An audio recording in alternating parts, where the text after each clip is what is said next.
going at wide receiver 26. Big Mike Williams, overall going around 70th. So that, again, is a late sixth rounder. Big Mike now 28 years old. Tom talks all the time about age. Getting up there a little bit in age. Been a really frustrating player throughout his NFL and fantasy career. Tom, how do we feel about Big Mike going into the 2023 season? Well, let's look at his history of injuries. He had that cervical spine fracture in college.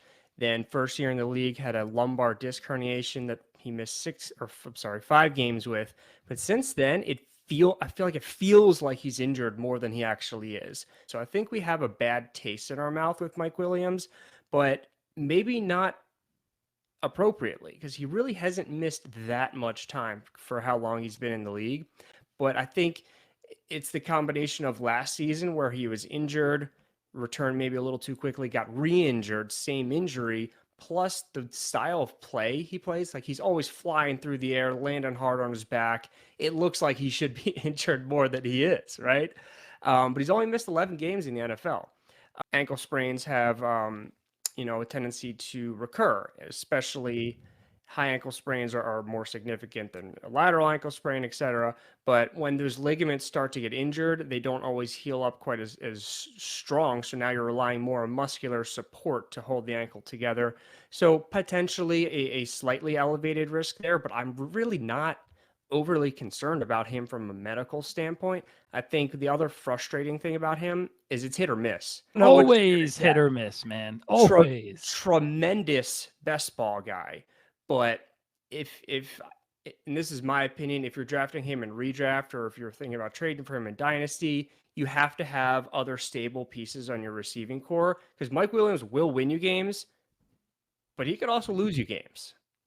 I'm going back to what you said just a couple minutes ago. Bad taste in your mouth. I had, my 7-8 leagues. I think I had 3 shares of him. Sour milk, sour things. I don't know. Bad taste in my mouth, Tom. I still have it from him. And listen, you said you're not like overly worried from an injury standpoint, but for me, a lot of worry, a lot of concern on the fantasy front. Listen, you're picking this guy in the 6th round, right? Or you're not, or you're passing on him. The only thing I guarantee you with Big Mike this year is volatility, right? I mean, you said you're not really worried about it, but you guys have to consider your own risk tolerance here, right? I'm going to guarantee this from the least medical perspective possible. I guarantee he's probably going to miss a couple games. I guarantee you guys, I had him last year. I almost watched every snap of the Chargers because I had so many shares of that offense. I guarantee you Mike Williams is going to have some games this year. 2 catches, 19 yards. He'll disappear. But then, Tom, I guarantee you he's going to have a couple games, 9 catches, 102, 2 touchdowns, snagging the ball, deep ball out of the air, right? For me, that's not what I'm looking for in a 6th rounder. I want someone who's going to start for me every single week, and someone that I know when to start, right? Because let's take a look here, right? Because we got to dive in. This is why it was so frustrating. These are his finishes from last season, okay? Impacted by injuries in 6 games. Weekly finishes and half-point PPR. 102nd, 8th, 46th, 13, 9, 68, 6, 84, 4, 40, 35, 18, 61. How could you even play him with confidence after he finishes 102nd week 1 and then he comes back the next week? It's just, for me, listen, it's still early, still August 10th, but reports out of camp, which we always take with a grain of salt. I don't know if you've read this. Keenan Allen has been their real number 1 as of now, and this you have to take so lightly. Number 2 guy consistently at camp has been John Hightower. Whoa. John Hightower. I thought you were going to say Josh Palmer, because I've seen a lot of nice clips of Palmer. That's a name out there, right? But of course I express my love for Quentin Johnston, Joshua Palmer, Gerald Everett, Austin Eckler. There's a lot of guys here. I think he's going to disappear. And a couple more things here. Last year, with much less target competition, he was a wide receiver 1 4 times, wide receiver 2 twice, and here's what hurts. Finished worse than a wide receiver 2 7 times, right? He played 5 games last year that could actually potentially have lost you your week, where he put up 2 to 6 points, right? I'm going to have 0 shares of him, Tom. I don't know. You can kind of touch on if you are going to have him at all. I'm taking more safe guys that also give you that upside, around his ADP. Drake London, Jerry Jeudy, Brandon Ayuk. If you had to throw a percentage, Tom, in all your leagues, what's your percentage of Mike Williams shares going to be like? In redraft, probably 0. Redraft, yeah. In best ball, sure, absolutely. Yeah. I wonder if there is a player in the league this year that has a wider range of outcomes on a week-to-week basis than Mike Williams, because he could easily get you 35 points in 1 week, but also 0. Absolutely. I mean, the Kellen Moore offense, everybody's talking about it. They're going to take more deep shots, and that's Big Mike's game. But it's just last year. I'm just telling you because I experienced it. Should I start him this week? Should I not? He just gave me 2 points and lost me last week, but then he sits and rots on your bench and he has 30 points. He's one of the most frustrating guys, Tom. But I mean, at least to wrap up Mike Williams, you're not really too worried from at least a health perspective, right? Generally speaking here. Low to moderate concern. I would say Okay. no different than any other 28-year-old receiver. Okay, fair enough. Well said. Jameson Williams, everybody. Wide receiver 52. Again, guy going to the 11th round, super young, 22 years old.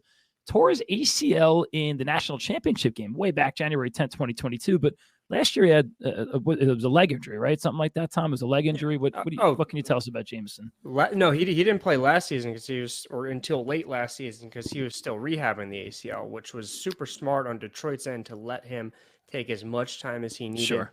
They knew they weren't competing for much last year, but clearly this year they are. I'm super excited to watch that team this year.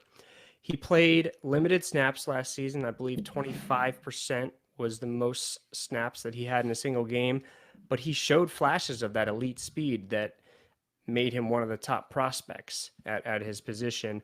He got a couple plays he got behind the defense, a 40-something yard touchdown, end around for 40-something yards. And in camp, we've seen videos of him just getting deep on the team.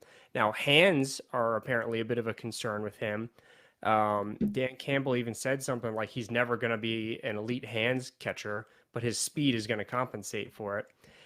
From a injury standpoint, 1.5 years post-op ACL, not concerned whatsoever at this point. He doesn't really have any other injury history, at least according to Draft Sharks, he doesn't. And of course, he's suspended for 6 games. That sucks. But at the ADP of wide receiver 50, another guy that you're not sacrificing much drafting him.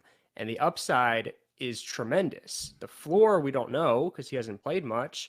Some people are starting to say that he's a bust candidate. I haven't seen nearly enough of him to say that. And his collegiate profile was excellent. 1,500-something yards, 15 touchdowns his last season at Alabama. Elite speed, game-breaking speed, the comparisons to Tyreek Hill speed. I love him where he's going. I'm trying to get him 9th, 10th round everywhere. Remember the last time somebody told us that a young wide receiver couldn't catch the ball and they didn't have elite hands? I believe that was Jamar Chase, and they were like, yeah, he can't catch the... Listen, it is weird. It is weird that Dan Campbell, I saw the same quote as you. He said, like, he's never going to have elite, exactly like you said, never going to have elite hands. I'm like, what? But you're right. He's fast as could be. He's got amazing speed. Going to be tied to a prolific. I mean, they're going to be playing for a lot this year, man. They're going to have a good, solid, high-flying offense. But obviously, suspended for 6 games. And then what a lot of people I think also don't think about is also the bye week, right? And the bye week, unfortunately, doesn't come during the suspension during week 9. So there's going to be a lot of stashing.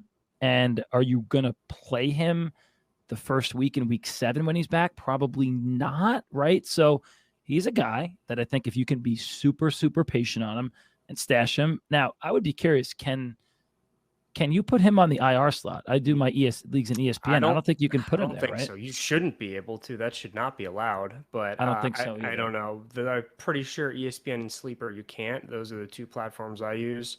I like that you can't. I think so. Yeah, I agree. You have to really do some of the work yourselves, as always, guys, and evaluate your team.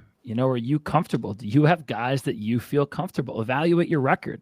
You're 2-4, and you need a guy right away. It's probably not worth it. But if you can go 500, 4-2, and then here comes Jameson Williams, right? It could be a guy that propels you to a championship. Or stick this in the back of your mind. If he's a free agent, don't wait until week 7 to pick him up, right? See how long you could go. Maybe week 3, week 4, he's still out there.